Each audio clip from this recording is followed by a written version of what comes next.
So, hey, we don't ready to call the carry work out partner. Yesterday, the two brothers, I say brothers because they be friends and they close. Roger Federer, the Swiss, will big Rafa Nadal 1-1 for tennis. And the thing can follow Roger Federer waka. This guy, I don't know, in age, he still get liver to dey play this game. Now wow. Anyway, for another level, celebration still full ground remain for area where Aqua United still dey celebrate. The Opeke dem for Super 4, then they jubilate. Who are they talk? Na the Nasarawa Amazon, then they celebrate when they flood data for. And sister after drug palava, say she need drug, she no need drug.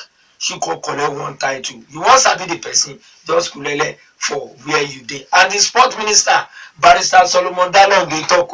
He say, hey, if we go do well, all the heavy competition for next year, make the federal government and the ministry make the package present every budget wey go see say pepper rest for all the competition wey the World Cup for Russia into Shuklek inside. Yes. To see say Nigeria do well, not be say they go add to the number for Russia 2018. So make me at the enter, make I dey greet all the Arsenal and Chelsea fans. Say how your weekend be, how weekend take be for your side for Arsenal and Chelsea level. James, your voice can't load this morning. Wetin happen? Shey na because Arsenal lose for weekend or wetin happen? My club now worry wolves.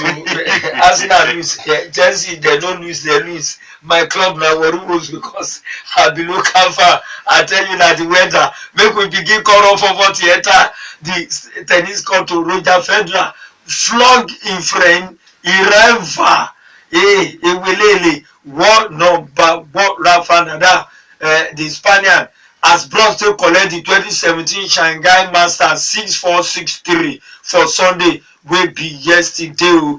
And that match for yesterday na heavy match wey shele with the number 1, number 2, and for the record 94 title for Roger Federer wey people dey talk say na legend, Swiss legend, and bros in context aside come kulele side by side with Invalende, and he don dey do wetin to come carry waka dey touch Rafa Nadal for back say oh boy I dey your back if you sleep small I don overtake you. Now bros na him dey yarn that one after that victory. Make we dey tell you, Australian Jeff Ong go defend im WBO welterweight title against Gary Corcoran for December before he go complete plan to meet UFC star Conor McGregor.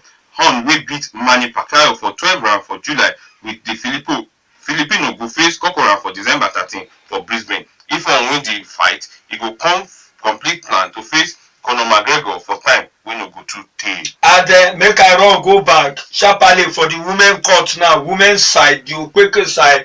Sister Maria Sharapova, sister collect victory since the drop palava wey show face wey dem say make sister go sit down for house and as I dey talk now, 5 times Grand Slam winner Maria Sharapova as im gbege Anna Sabaleka to take collect that title after 15 months wey dem tell sister say abeg we no wan see you for near tennis court to even talk say you wan hold racket dey play tennis. As e reach 15 months later na im sister come gbege wey she come do wetin for inside the Tianjin Open wey shele for Sunday 7-5, 7-6, 10-8 na im take collect that title. Make we dey tell you Nigeria Quadri don hire German coach Martin Adome to train am ahead of the ITTF World Cup for Belgium. Haruna announced this for him Twitter handle yesterday. He say he dey kakaraka, he wan prepare well. Now because of am, he come hire this coach to take prepare for that competition wey go shele for Belgium. And from there make we enter football level, football tori for area. Nasarawa Amazon, I tell you, for weekend they don become the champion for the 2016-17 Nigeria Women Premier League season. Lafia ladies dem do am as dem gbege Delta Queen come flog dem 1-0 for the 2017 Super 4 competition. I tell you that match shele for Samuel Ogbemudia Stadium for Benin for Edo State. Nasarawa Amazon Koshito Michael Oluwaseyi come talk say today na im happiest moment o as the Okpeke collect that trophy o, and na two things na im make am happy for im life. Bros talk say the day wey im marry, wey do marriage, im no go forget, and this trophy wey this Okpeke collect, im no go forget till im go kpai, im go still dey remember. Na so FIFA don name Gabon and Burkina Faso official as center and assistant referee for the November 11 Russia 2018 World Cup qualifier between Algeria and Nigeria. Federation of Algeria Football will confirm the appointment for them site. Review say Eric Otogo Castan of Gabon will be the center referee, while Abubakar Doumbaya of Guinea and Seydou Tiama of Burkina Faso will be the assistant referee.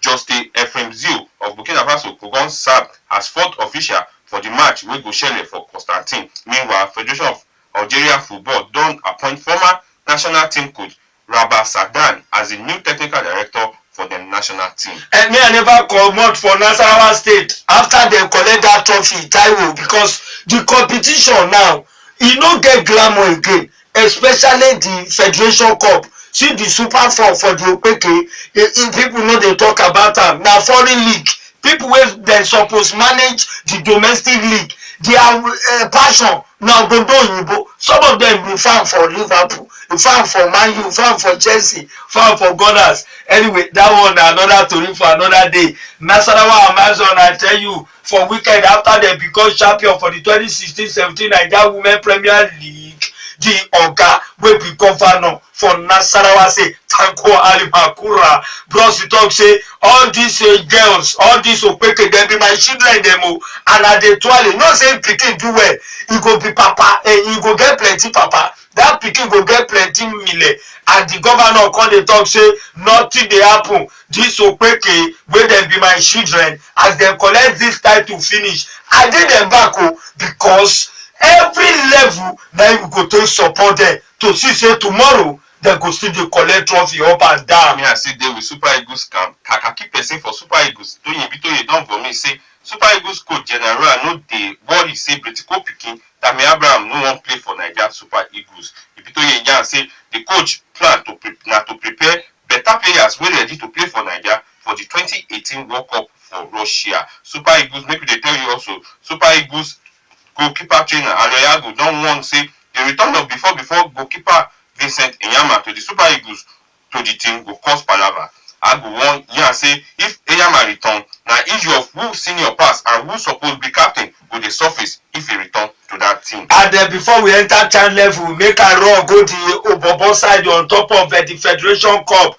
Akwa United collect the 2017 Federation Cup for the second level on top of major trophy for the team as dem flog Niger Tornadoes on top of carry ball throway for ground. After 90 minutes nobody score, na dem come talk say na to begin kick that ball enter net, go for me say penalty shootout. I tell you, after that level na Akwa come score 3 and the Niger Tornado scored just only 2, and then Gabriel Okechukwu scored the last kick for the team wey be say win. Na e come make them be champion for the 2017 Federation Cup. At that match yesterday, all the oga dem for football for Africa dem full ground remain. The camp presido Ahmad Insidon, he was better football. Lagos State Governor Akinmi Ambode, oga to Sidon there. Make I no come forget Akwa Ibom State Governor Iman Idom into Sidon there to take watch that match yesterday for Lagos, and the winner come collect wey be Akwa United 25 million kulele money naira, wey Niger Tornadoes collected 10 million naira. Congratulations for the two clubs there. Make we dey tell you as e shele for EPL for weekend. Liverpool and Manchester United play 0-0. Burnley and West Ham sef play 1-1. Crystal Palace come flog Chelsea 2-1. Man City beat Stoke 7-2. Swansea and Nottingham will play 0-0. Tottenham beat Bournemouth 1-0. Watford sef beat Arsenal 2-1. Brighton and Everton play 1-1. Southampton and Newcastle come play 2-2 for La Liga. Atletico Bilbao beat Sevilla 1-0.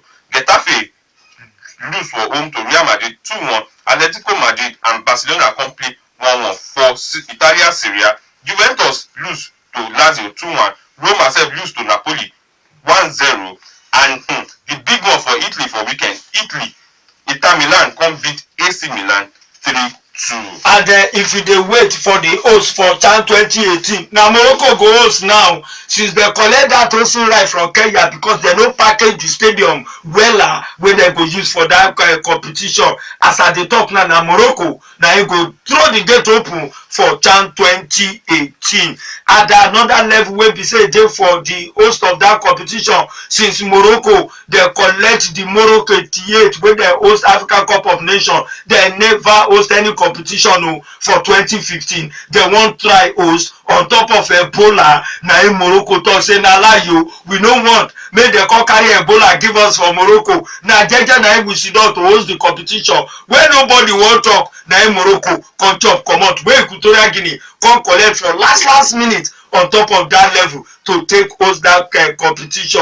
And for the EPL, I tell you, Taiwo, after that water wey pass Gary for Arsenal, the Gunners, the Koshito para, Arsene Wenger say, hey, I no know, they don't like my club, they don't like my player. That last penalty when they take flog us, na mago because they don't want make Arsenal make a collect victory for Watford. And maybe they tell you also for another level for the Bundesliga, Bayern Leverkusen and Wolfsburg play 2-2. Bayern Munich, after they sack them coach, they're going to play 5-0 with Freiburg. Borussia Dortmund lose to Leipzig 3-2. And for the World Cup under 17, where they share for India, Colombia for the second round of 16, Colombia could go face Germany today, Paraguay could face United States. And for tomorrow and Wednesday, we will give you the fixtures for the second round. And as we will come up for here, the Honorable Sports Minister Barrister Solomon Dalong in the talk with say National Assembly, main and Chapaleo, package Kulele budget for 2018 to see say Pepe rest for the Commonwealth Games, for the FIFA World Cup wey go shele for Russia, with the FIBA World Cup for women wey go shele for Spain. Say Pepe rest, all these teams wey go represent us for 2018, they go fit do wella, they go fit pure, and they go fit win lore for Naija. Even the World Commonwealth game we go share next year. Now 3 competitions go out. Yes, so Nigeria go play for next year. Now so go be for today on Rocks for the Monday edition. Join us tomorrow. Companies, I tell you, nothing dey happen. Enter here, your market they go sabi everywhere. When this station they will carry. James that's what they tell you and say, may I enjoy this Monday until tomorrow. In a bye, Gary. My name is Tayo Fabadi. I'm sure say you enjoy your day. Bye.